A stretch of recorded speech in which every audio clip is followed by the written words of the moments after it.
appreciate everyone tuning back in to our multiple tries for our webcast to discuss our reopening our schools plan. My name is Keith Hale, Superintendent of Glasgow Independent Schools. Socially distancing to my left is Tara Martin, our instructional supervisor. Socially distancing to my right is Dr. Mullenkamp, our DPP and Health and Safety Officer. Both will be answering some questions and going over some parts of the opening plan with you this afternoon. First, I guess I'll start off by sharing some thoughts.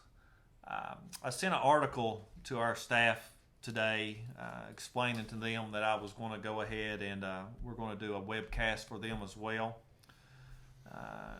In that article, I sent a couple of quotes.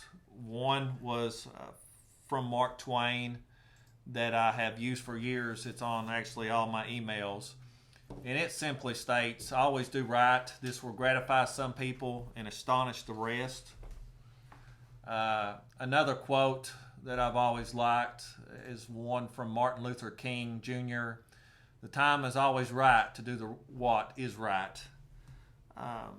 Both of those quotes come in mind today when I was emailing my staff, and then popped up again this afternoon, and I wanted Tara to share those quotes with you because we're here tonight to try to do what we feel is right for our kids, and that is give them the opportunity to come back to school. All of us feel it's critical for their social, emotional, and academic well-being. Our staff has done a wonderful job this summer preparing, getting everything ready, and we need to see our kids, and I feel that the kids need to see us at this time. I will say part of this process, you'll hear that we can't eliminate the risk of COVID, but we can, with your help, with our kids' help, with our staff's help, we can reduce the risk. And the guidelines that we're going to give to you will outline some of the things that we're putting in place to make sure that we make our buildings as safe as they can be for our students and staff that will be re-entering them this fall. With that being said, we also understand that there's going to be a variety of opinions and questions as well. This will be a first of hopefully a series of webcasts that the next few may actually work. And throughout this process, just know our plan is a work in progress, and as we get new information, it could fluctuate a little bit, but we're going to go over basically some options that you will have as parents, some opportunities that our staff is going to provide your kids, and what those opportunities look like and in the manner which they'll be given. I do want to, before we start, thank everybody for their responses to our survey that we sent out. We got about an 85% response rate, which is phenomenal. About 30% of you indicated that you would like to do virtual online instruction, and that is fine. We'll go over what that looks like as well a little later. But I wanted to thank you all for that, and it's going to help us as we move forward when we go into looking at our classes and trying to create an environment that's not only conducive for learning, that is safe, and that gives our kids opportunity to flourish in that environment. Chad, you want to start over with our plan? All right, thanks. The big thing to reiterate, we cannot eliminate the risk, but we can reduce it, and that's crucial to what we're going to be trying to do as we move forward with our plan. The American Academy of Pediatrics stated, the importance of in-person learning is well documented, and there's already evidence of the negative impacts of children because of school closures in the spring of 2020. And this is a group of 67,000 pediatricians. And they, say that a lengthy time away from school and associated interruption of supportive services often results in social isolation, making it difficult for schools to identify and address important learning deficits as well as children and adolescent physical, sexual abuse, substance use, depression, and suicidal ideation. So this in turn, it places children and adolescents at a considerable risk of morbidity and in some cases mortality, is what the guidance stated. Beyond the educational impact and social impact of school closures, there's been substantial impact on food security and physical activity for children and families. And those are some key statements from the American Academy of Pediatrics that we take very serious and that we're trying to look at and address and make sure in our reopening plan we can meet the needs of our students in Glasgow Independent Schools. With our plan, it's a multi-step process that we've went through. We've listening from the Kentucky Department of Education, the State Department of Public Health, provide our guidance documents. We're working in our committee with our Healthy and Work School communication plans, kind of what we're doing now. I'd like to give a thank you to the Barren River District Health Department for their guidance and support in all of our documents, as they are our main source of information and vetting process for all of our plans as we move forward with our school system. So they've got a big task, and we appreciate their support and collaboration with us in that. So through this process, we're creating the document. We're going to make sure that our employees are educated and trained in the right processes. Working with the health department, we're establish contact tracing protocols for needed, and then we're going to be discussing some calendar enrollment attendance guidelines and options that we'll have moving forward. So that's kind of how the process and the plan is kind of broken down in the guidance that we'll be going over, and the committee kind of worked through to get to. So, Mr. Hale. Right now we're looking at two different type of reopening models. The first is our traditional opening that we've already approved by the Board of Education. Another one is a late opening. We're looking at actually about August the 25th for the first day for students. Both of these calendars will go before the board on Monday, and both have been tweaked to include built-in NTI days. And the reason for that, the State Department has approved that we can use NTI days in a variety of ways. We've chosen to build in some NTI days for deep cleaning purposes. They'll be spaced out 2 to 3 weeks where we can go in and just be honest with you, clean everything thoroughly. And also the things that may be missed, Chad, I think it's 48 hours exposure time on desk before germs and stuff is that's the contact surface that's been kind of out there right now, approximately 48 hours or so. My recommendation to the board on Monday will be that we start on August the 25th.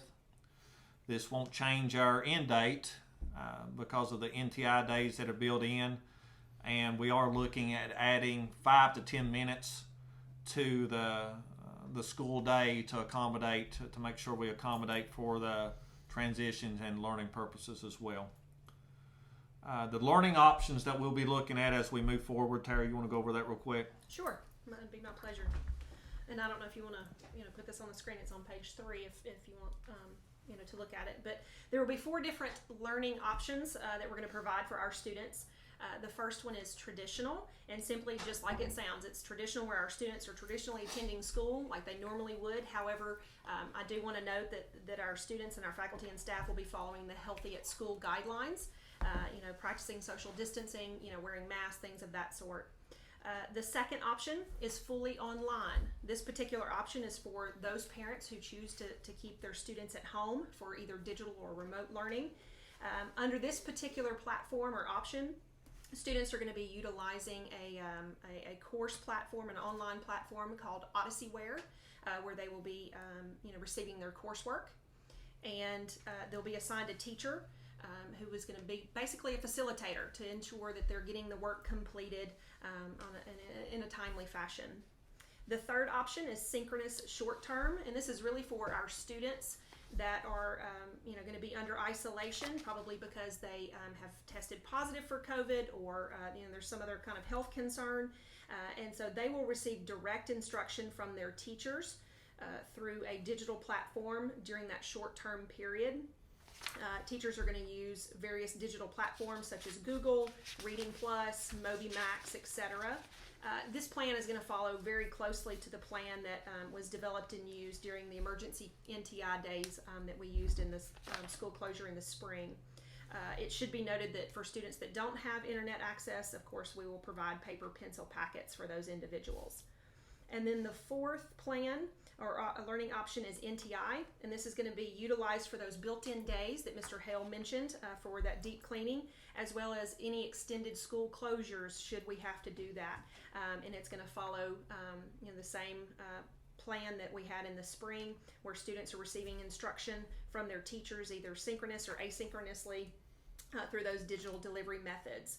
And again, if a student does not have internet access, they will be provided paper pencil packets. Thank you, Tara. I do want to go back to the learning options of traditional and fully online. I think parents need to understand when we say traditional, it's not the traditional that we had. It will look more traditional, though. Students will be attending school in person, those who choose to do so. Because they are in person and we're trying to follow the Healthy at School guidance documents, we're going to limit transitions throughout the day. There's a plan from everything from how to go to the bathrooms to how are we going to eat lunch to how PE looks. So each one of those plans will be submitted separately and part of this overlying plan that we're giving to you today. But students will be sitting in a classroom. If they attend school, of course, they'll have to wear masks, and we'll get into that a little later as well.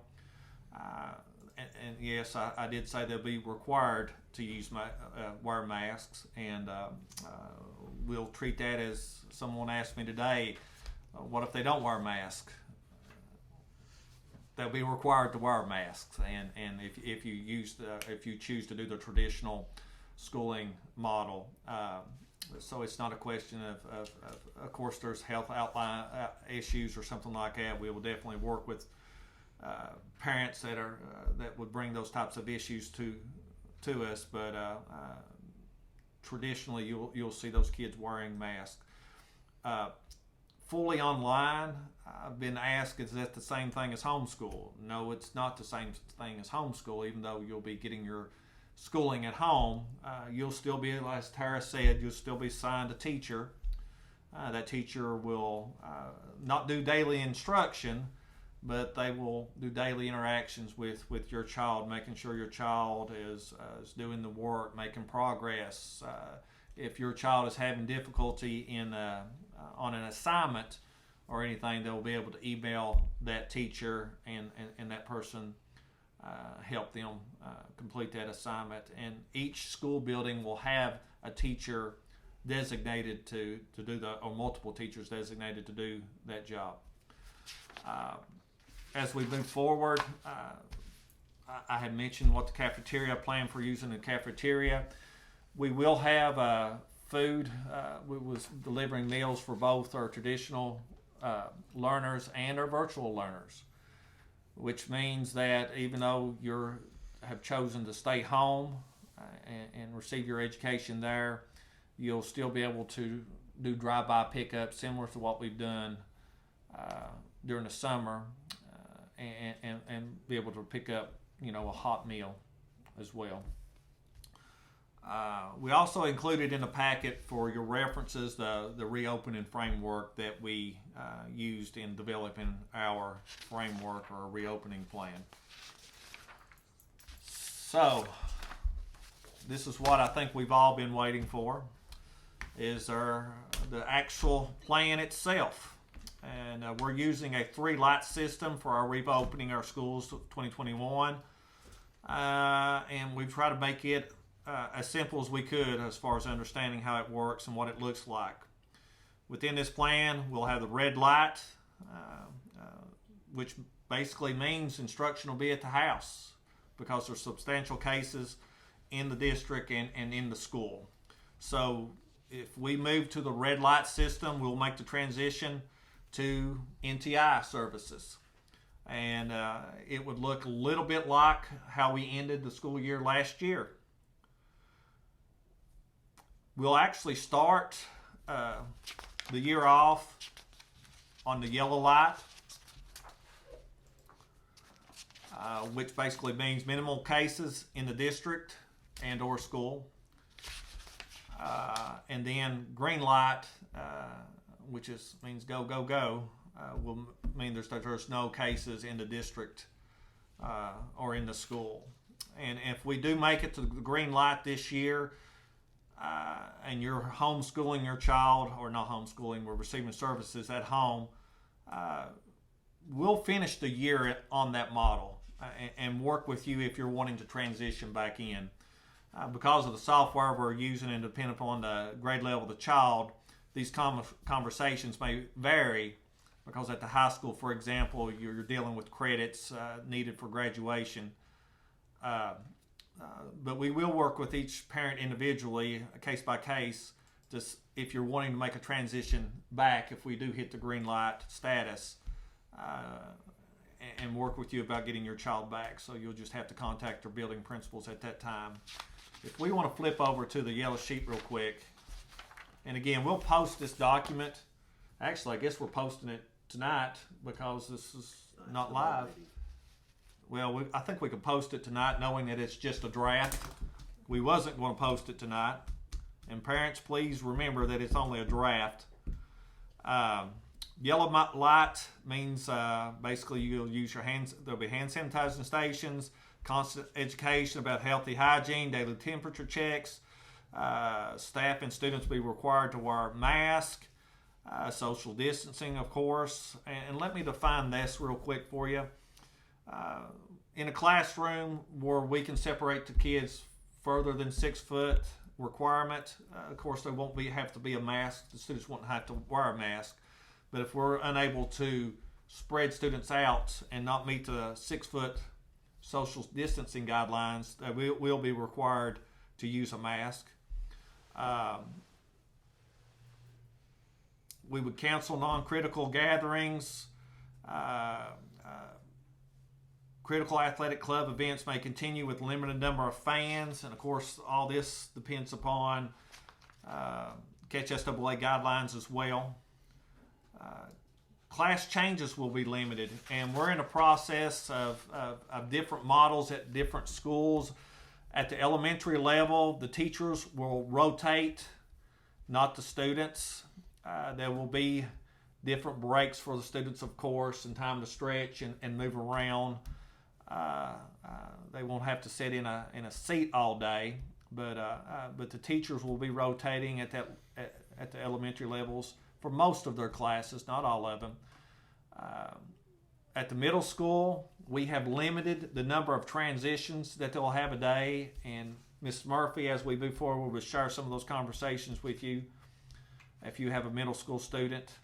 And we have modified the schedule at the high school as well to limit the number of transitions during the day and interactions our students could have. Students will visit the restrooms individually or in small groups, and there will be teachers stationed to go over that outside the restrooms. We're going to try to stagger our arrival and dismissal times. And parents, please, if you have a question about this, please contact your building administrators to make accommodations or arrangements for your child to be dropped off if it's a time. If you have a time needed to be early or later. And I know that I'm not going to read the whole yellow document to you, but that's the majority of that plan. And there's also a list of considerations for you to look over as you choose what you want your educational plan to look like as well, and some other things. The one thing we're going to do is also give you a guiding document once this has been approved by the board, or a quick reference document. So if you have a quick question, you'll be able to pull a tab. Say it was a question on how buses will run or what that would look like. You'll be able to go to the bus document and it will outline exactly what those expectations are and what that would look like for your child.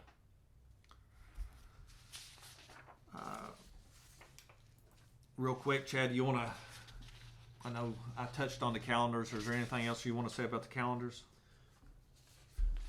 I think the biggest thing is the options we're looking at have those built-in NTI days. So just be aware that, you know, if you are coming on the traditional model, that those students would be at home for those built-in NTI days for instruction. That would not be in the building learning those particular days. The teachers would still be providing the instruction, but it would be kind of the learning that we ended the school year with last year with those Google Classrooms or whatnot, but they would not be physically in the building on those built-in days.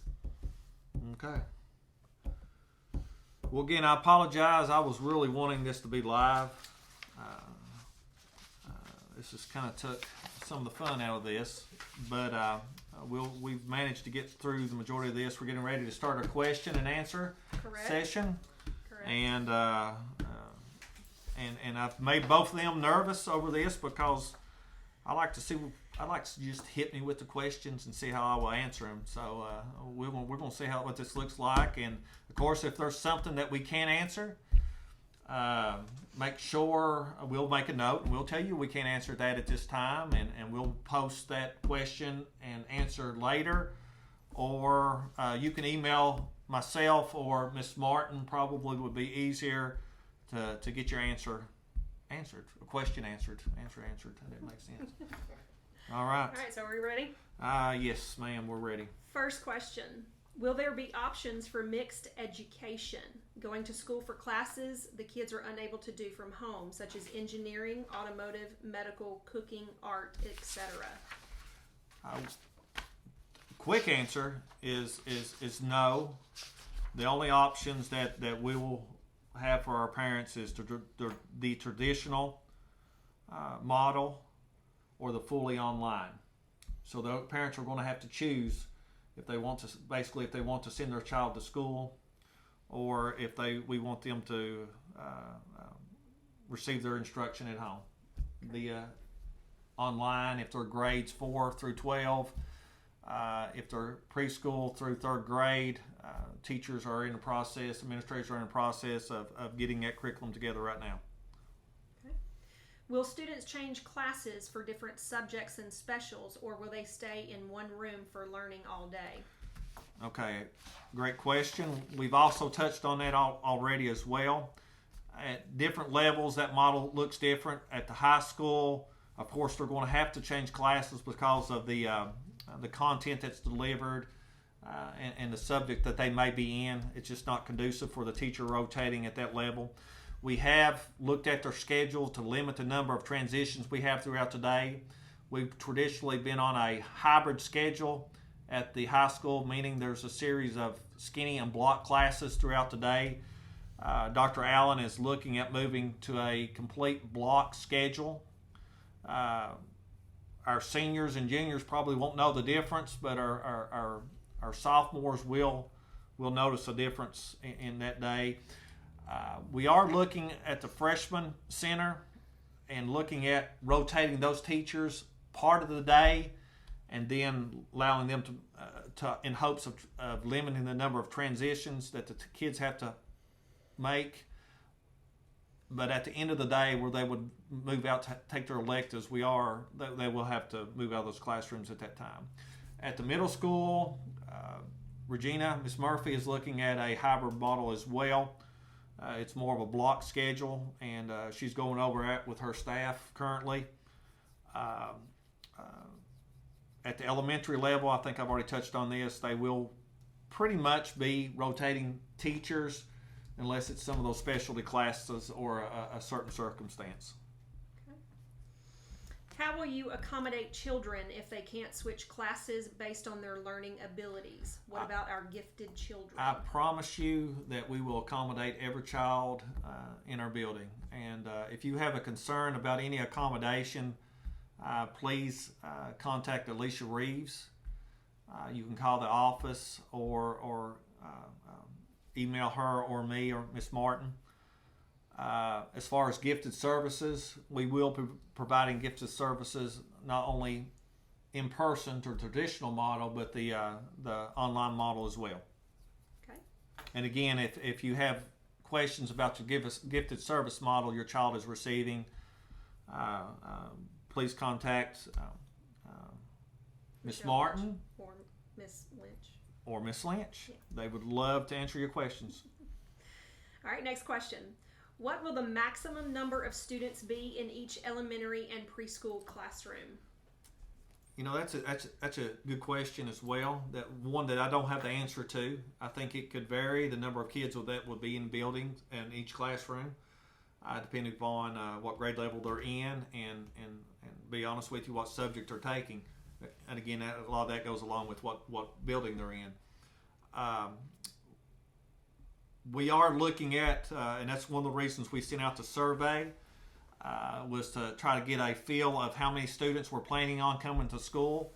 Our goal is to try to meet the social distancing guidelines, which means the students being 6 foot apart in the classroom. This will enable them to be able to take their masks off safely.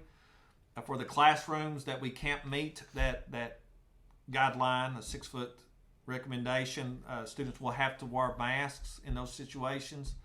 But we also are trying to make sure that they at least have a couple of classes throughout the day that they're able to take those masks off to give them just a little bit of a break as well. All right. Will students, especially primary students, be allowed extra breaks or perhaps an additional recess each day due to the new expectation of staying in a contained area inside the classroom? You know, that's a fantastic job and question, and I think our staff does a fantastic job with this. We've got a very caring staff, our teachers, and they know their kids' limitations. They know when they need a break, and we'll make sure that those kids have enough breaks and enough movement that they're going to be all right. Will all schools be closed if one student tests positive for the virus, or will other measures be taken? Yes, other measures will be taken. Not all schools will be closed. And Chad, you want to elaborate a little bit of this? I know you've been working with the health department. Yeah, what will happen, essentially, if we have a student that tests positive or they have a family member, the health department will actually come in, work with us, notify us and let us know the situation. They will begin the contact tracing process. And then based upon that contact tracing, they will give us the recommendations on who might need to quarantine, who may not need to quarantine, and give us some more guidelines for us to be able to make the decision if, you know, it's just a classroom per se, or if it's the whole school, or if we have, you know, more family members throughout the district that we need to look and consider that. And then what will happen is those that are quarantined and stuff to return back into school, they will actually receive a letter from the health department telling them that they're safe to come out of quarantine and return back to school. So that will be one of the things that if the health department makes the determination that someone would need to be quarantined, they would also provide the letter granting you permission to return back. Thank you, Jared. All right, next question. Will there be early drop-off available at the schools for working parents? I think any accommodation like that would have to go through the principal. I think we're going to try to limit the early drop-off, but again, I think each circumstance is a little unique and different, so I would encourage you, if there's anything outside, well, anytime a model or a plan is developed, it's going to meet the needs of about 80% to 85% of your kids or your staff. So that means there's going to be about 15 to 20% that the plan is going to have to be modified for.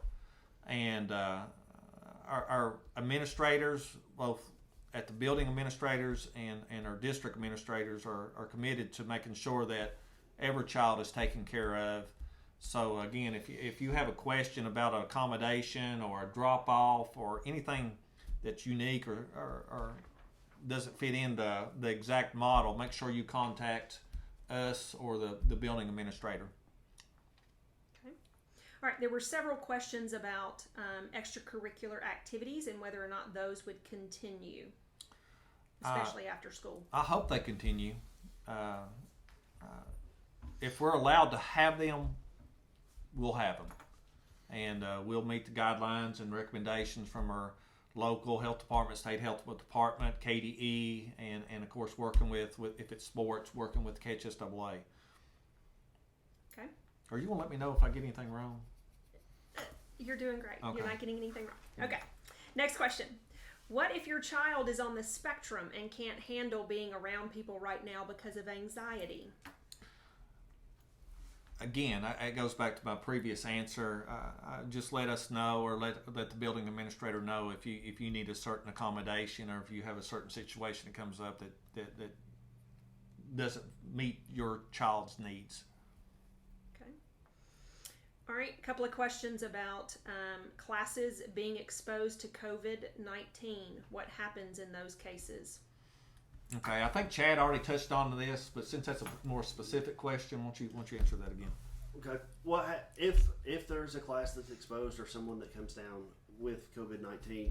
What would happen is the health department gets that identification from the lab. They contact us, and then we begin the contact tracing process with them. They will come in. We'll assist them in that process, and then they will start providing us the recommendations on who would need to be quarantined, who needed to be isolated, if it's the partial classroom, whole classroom, more of the building, or what. And then also we will make sure that if we know that someone has been identified in that area from our standpoint, that we will make sure that there's a thorough disinfectant job within that building, within that classroom, to ensure that the virus and things is taken care of as well. Thank you. Thank you. Next question. Do you trust that parents will take their child's temperature at home? I tell you, and I think I touched on this earlier too. We need our buildings open, and we need our kids to be safe, and everybody that's going to have to make the commitment to do the right thing, and not only for themselves, for everyone else. So I hope everyone is going to take this serious and take every precaution they can. I hope they're going to take the temperatures like they're supposed to. However, we're also in a process. Actually, I think we've already submitted the order for, Chad, you want to tell them about the big thermometers, whatever they are? Yeah, we are in the process of ordering for each at the bus drop-off, walk-in location, and also the car rider locations at each building, so the front entrances, to where we can kind of control that environment. We're going to have scanning thermometers that actually you swipe your wrist up to it, and it gives a readout. So everyone that enters our building will go through a temperature check as well. But we do request and ask that parents do their due diligence prior to sending their child to school, that they kind of do a check for us as well, so that we're not trying to isolate or quarantine a child that does come with a high temperature, and then contact them to come back and pick them up. So we do ask that we all have to be a team in this, and we ask that you all help us out, and we're all in it together as far as screening and prevention. Great answer. All right, next question. Will a child who shares 50-50 time at two separate households between mom and dad be able to do in-person classes during time with one parent and distance learning with the other parent? No, that would almost be impossible. And again, if you want to sit down with the administrator or myself and discuss if there's something that I'm generalizing or taking the wrong way, just schedule an appointment with me or the building administrator, and we'll sit down and work through it. Okay. This is a similar question. How flexible will the schools be in letting me go between in-class and NTI? I might want to pull my child out of in-person 2 weeks prior to a holiday in order to quarantine at home so that we can still get together with family for major holidays. And a lot of this goes to the grade level as well. But in general, we won't be able to educate your child properly unless they're in one environment or the other. I mean, they're not going to be able to play in both. They're going to have to stay in one and play in a little bit in one, but they're going to have to really stay in one. And what that means is they're going to have to choose, and if they choose to come to school, it's great.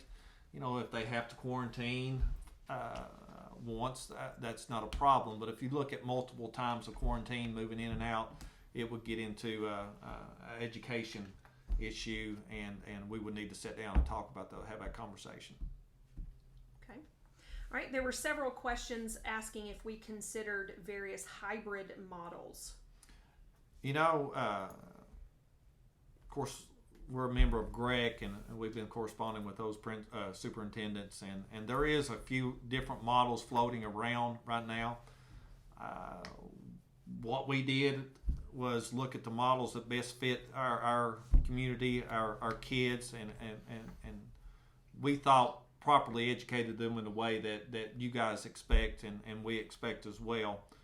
And that's why we come down to the traditional model and fully online. That way we can devote all of our resources into both of these programs to make sure our teachers are properly trained and ready to do both, and then our students know that system and are able to function properly in both. And even mentioning the synchronized short term, which was one of the learning options. When basically what that means is you're going in and out of that NTI model.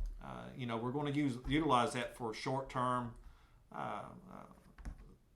sessions, but we've got some of those built in as well for deep cleaning.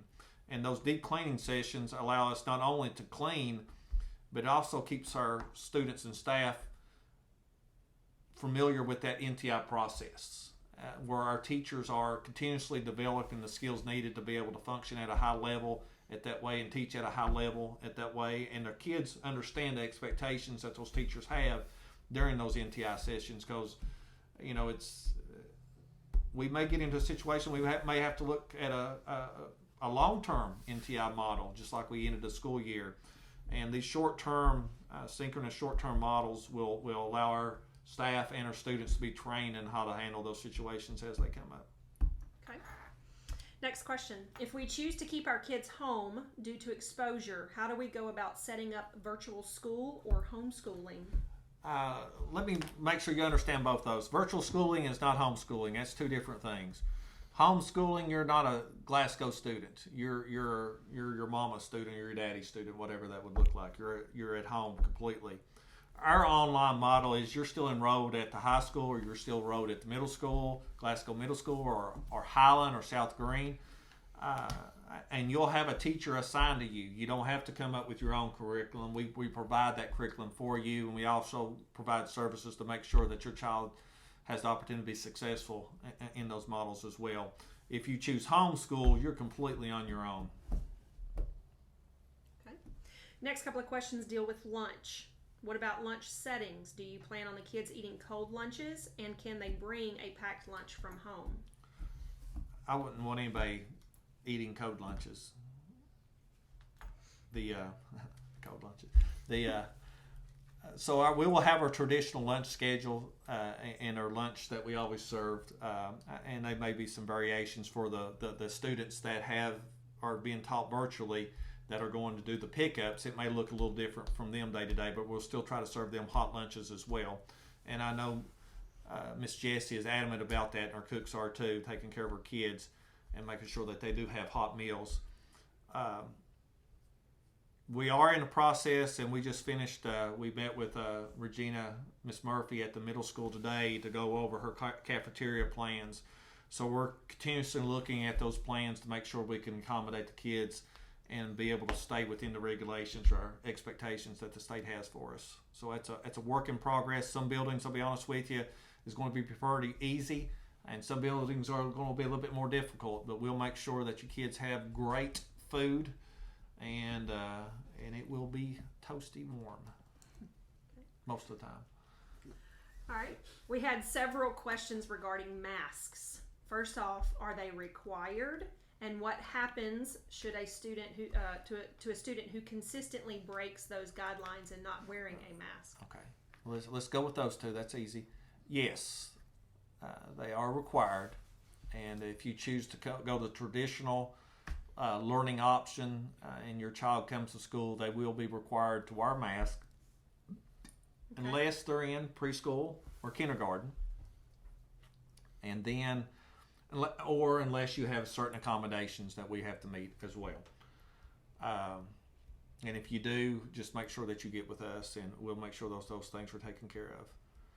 Okay. What was the second part of that question? I'm sorry. What will happen to those students who consistently break the rule of not wearing a mask? They will be placed on virtual. Okay. All right. Will you provide masks daily?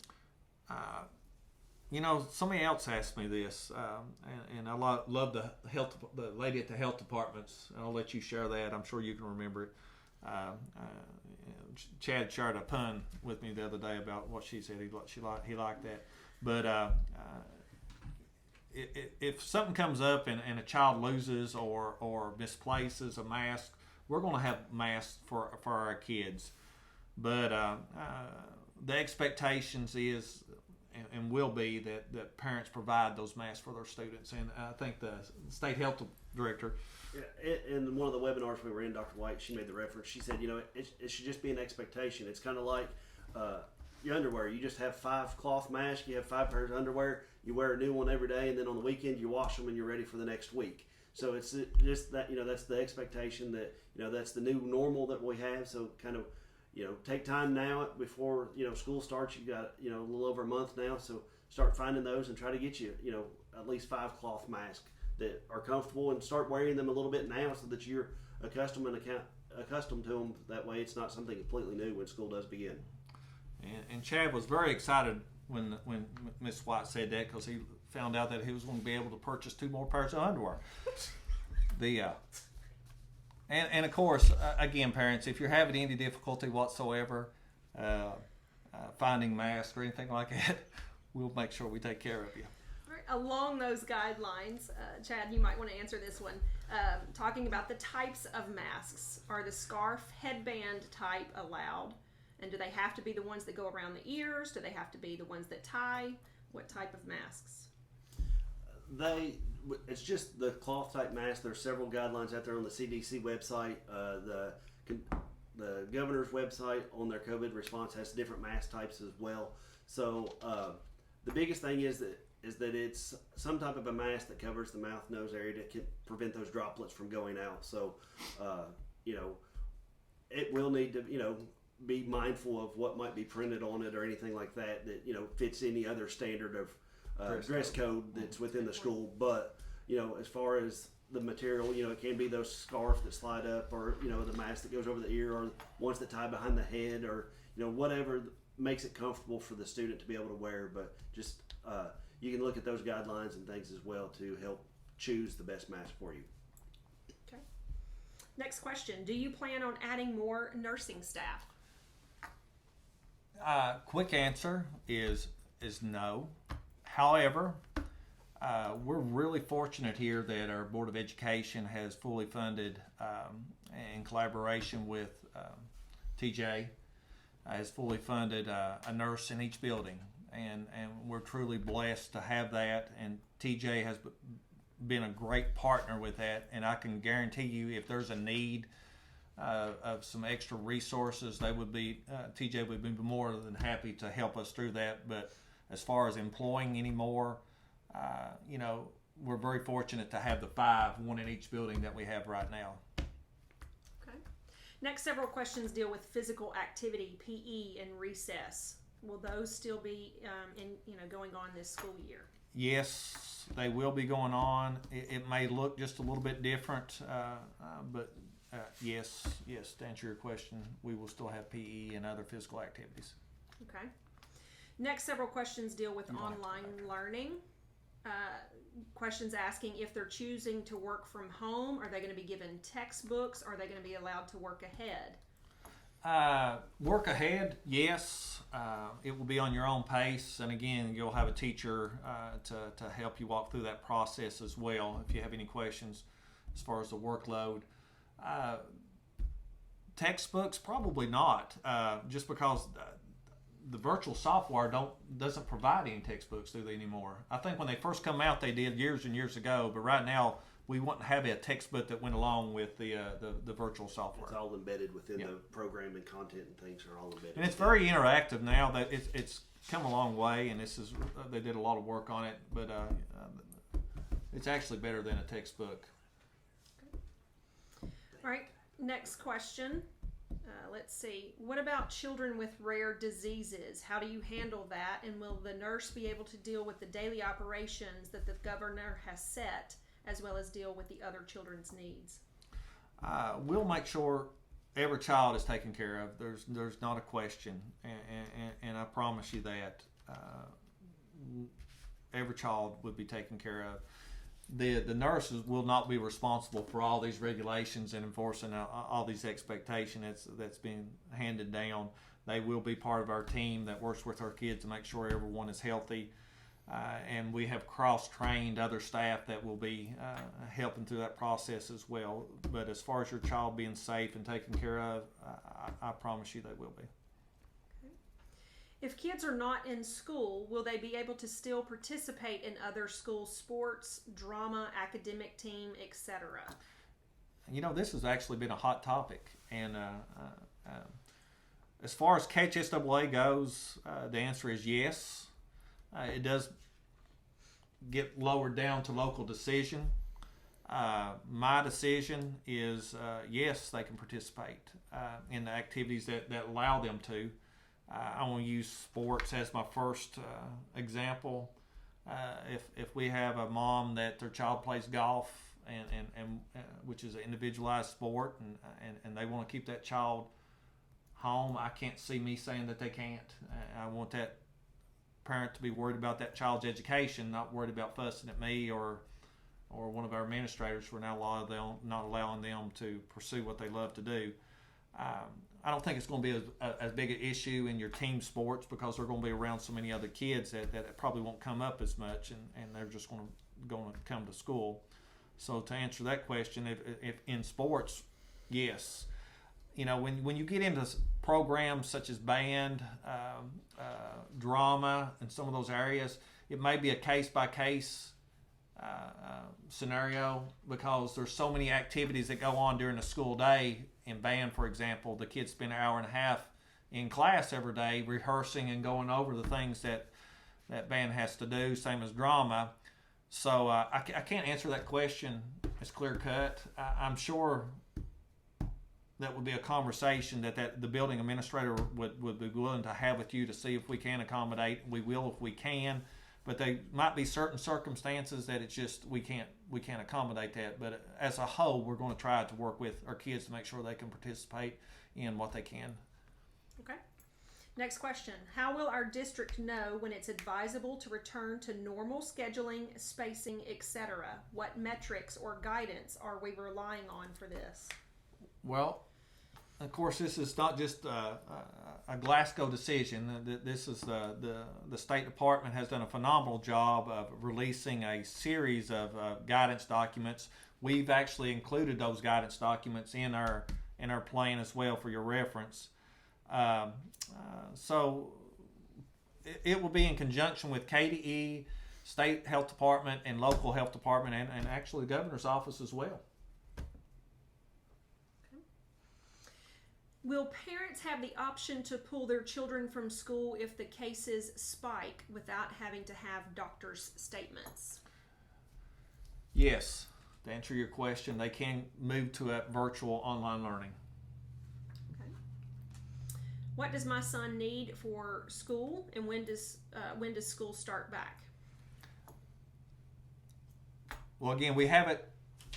The board hasn't approved or adopted the calendar that I'm going to recommend on Monday. So hopefully we'll know the start date on Monday. The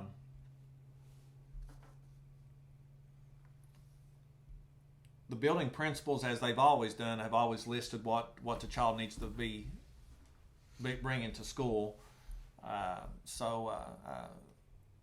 Get in touch with and know that it's coming, the expectations from your teacher and your building administrators.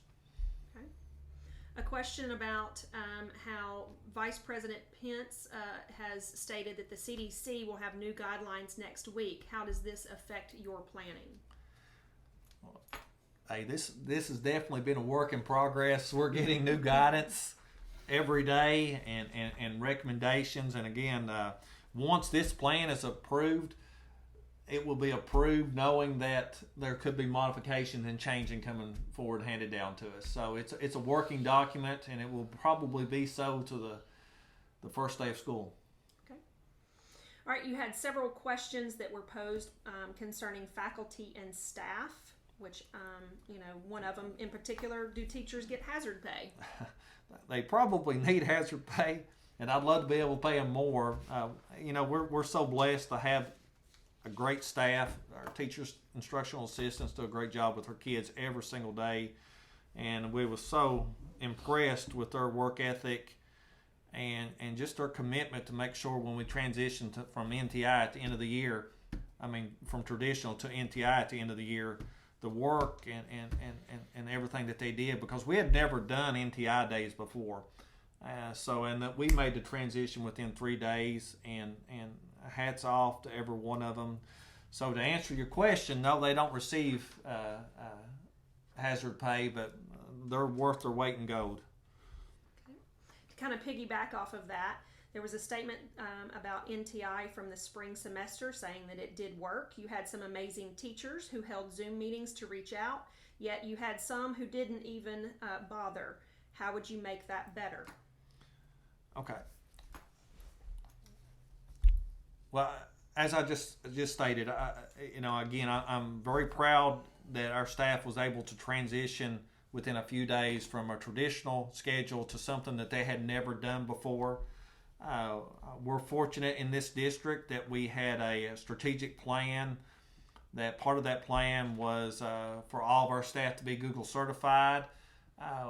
Miss Lynch, you mentioned her earlier as far as over the gifted program. She's kind of spearheading that for us. We have put a lot of resources into that, and we've got staff that have just jumped on board and rock and rolled with it. We also have staff, which I fit in this category, that is not as proficient as others that look at a more traditional teaching method. So, but as we've moved through this process, and then, over the summer, we've been able to schedule professional development. I think we all have learned a lot, and I can mention numerous meetings that I've had to drive for 4 hours to get to that now we do online once a month. So a lot of things have changed, and we've all learned a lot. So I think moving forward, you'll see more and more things done virtual. I think you'll see more people on board as far as making sure that they're reaching out to the kids and delivering different types of teaching methods and utilizing different resources. So again, I feel really good moving forward. Okay. Last question, and then one statement. Yep. How will you reward children for good efforts and good attendance? Why do you reward people for doing what they're supposed to do in the first place? Okay. But no, I'm just teasing. I know that's really how I feel. But our kids have always been great. We have a lot of pride in our district. Our staff does a wonderful job making our kids feel loved and cared for. Our parents know that our kids are loved and cared for. We just haven't had those types of issues. I think moving forward for us, the biggest thing is communication with our parents to make sure that they understand that we're providing the safest place that we can for our kids. And that we're reaching out to them, even the ones that's going virtual, making sure that we meet their needs as well. And the district and the Board of Education is even committed to hiring a mental health counselor to work with our kids as far as helping them transition back into the setting. Because if you think about it, this is the longest period of time we've ever went without having kids in the building. By the time we start, what is it, 5 months? Going on it, yes. I mean, that's crazy. So we know that there's a lot of obstacles. We know that there are probably going to be some issues. But again, for there's groups of kids and there's parents that need their kids to have the opportunity to come to school, and that's one of the reasons that we're so committed to making sure that we get them in the building. Okay. And this one isn't a question, but a statement that you might want to address. And it says, if my family member gets COVID-19 at school, I'm holding the school responsible. You're going to have to get in line because everybody holds me responsible for everything. But I guess to touch on that, it's important to understand, I'm probably not looking at the mic enough, it's important to understand that we can reduce the risk, but we can't eliminate it. And for us to reduce the risk, everybody's going to have to do their part. But I'll go back to my first point I made before we tried to get this started 5 or 6 times, that it is crucial for our kids to have the opportunity to come back to school. And, I'm sending my little girl to school. I feel completely comfortable. She is ready to come back to school, probably more than a lot.